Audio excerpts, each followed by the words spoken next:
you've heard about it, even if you've never read about it. I'm talking about one of the strangest stories in the Bible, the talking donkey. It's the one story that probably sounds like a punchline. In this story, there's a prophet or professional seer whose whole job is to perceive things others can't. Then there's the donkey, and when God shows up on that road, the donkey sees him, and the prophet doesn't. Stick around, because the real question isn't what the donkey did. It's why the man that should have seen the angel first didn't. This story starts off with Balaam, a diviner for hire. Some say he was a prophet because he was able to hear God, but it's not that simple. Balaam had a reputation for being able to pronounce curses, and in those days, pagan nations routinely paid for curses against their enemies before battle. Balak, son of Zippor, king of Moab, was terrified of Israel and wanted them cursed. So he sent messengers and an offer of riches. But God told Balaam no. So Balak pushed harder and offered more money and more honor. Balaam sought the Lord's will on whether or not he should go. God told him to go, but only to say what he was going to tell him to say. Then something really strange happened. Balaam went, but God's anger was kindled against him. Wait, what? Didn't God just tell him it was okay to go? Here's the thing. The permission was real, but Balaam's heart was after the wrong thing. He didn't really want God's will, you see. He wanted Balak's money. So Balaam set out down that road, and something strange happened, something he never saw coming. His donkey embarrassed him. As Balaam was riding his donkey with the princes of Moab to go meet King Balak, an angel of the Lord took his stand in the roadway with a sword drawn, blocking his path as an adversary. The catch is, Balaam couldn't see the angel, but the donkey perceived the angel and veered off of the road into an open field. Balaam beat her for it. So then the angel repositioned himself in a narrower path in a vineyard with walls on both sides. That forced the donkey up against the wall, and it squeezed Balaam's foot, and he beat her again.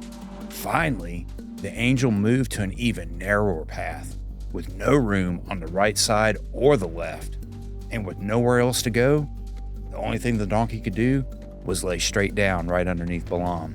Furious, Balaam beats her with his staff. Then the Lord opened the donkey's mouth. "What have I done to you that you have struck me these 3 times?" Without missing a beat, Balaam says, "Because you made a fool of me. I wish I had a sword in my hand, for then I would kill you." So the donkey replied, "Am I not your donkey on which you have ridden all your life long? To this day, is it my habit to treat you this way?" And Balaam said no. You see, he was so blinded by rage that it didn't register with him that his donkey was talking. Then the Lord opened the eyes of Balaam, and he finally saw the angel standing in the way with his sword drawn.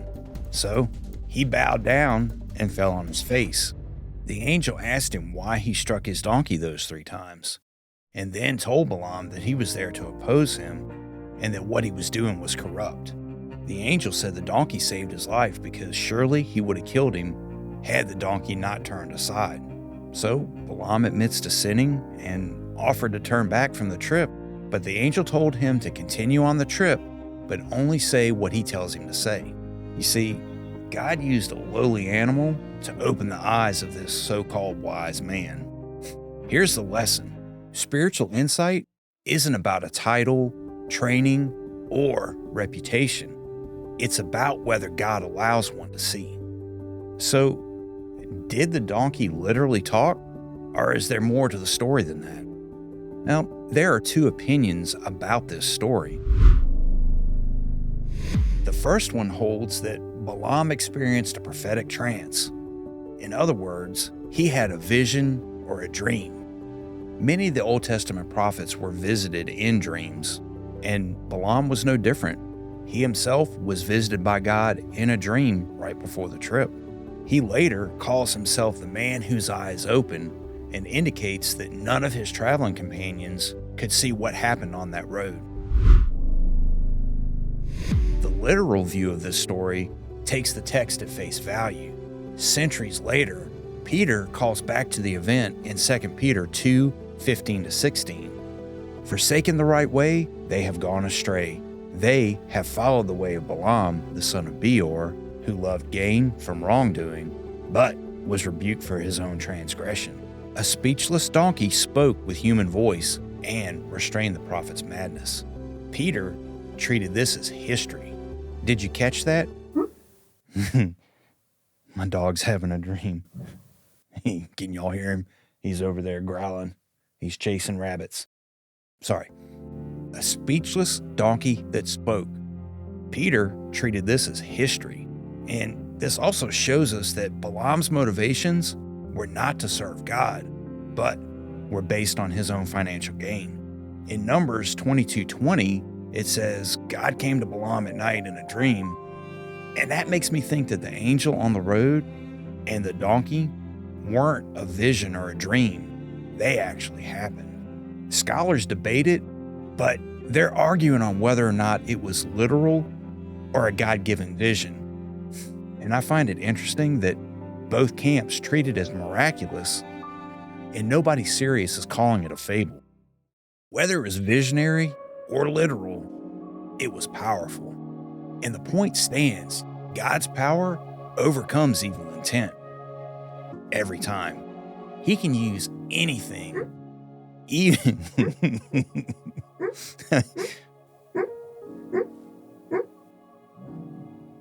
My buddy's trying to tell a story over here, talking about a talking donkey, and he's over there telling me all about it in his sleep. Little guy. All right. Hey, real quick, if you enjoy these weird Bible story deep dives, take a quick second and subscribe. I'm trying to reach my goal of 1,000 subscribers by the end of the year, and your support really goes a long way toward that. God can use anything, even a reluctant prophet and an ordinary donkey, to accomplish his will. So, where do you come down on this? Did Balaam have a God-sent vision, or did a donkey literally talk to him on that road? Comment down below with your thoughts. All right. Thank you so much for watching. Until next time, stay rooted in Scripture.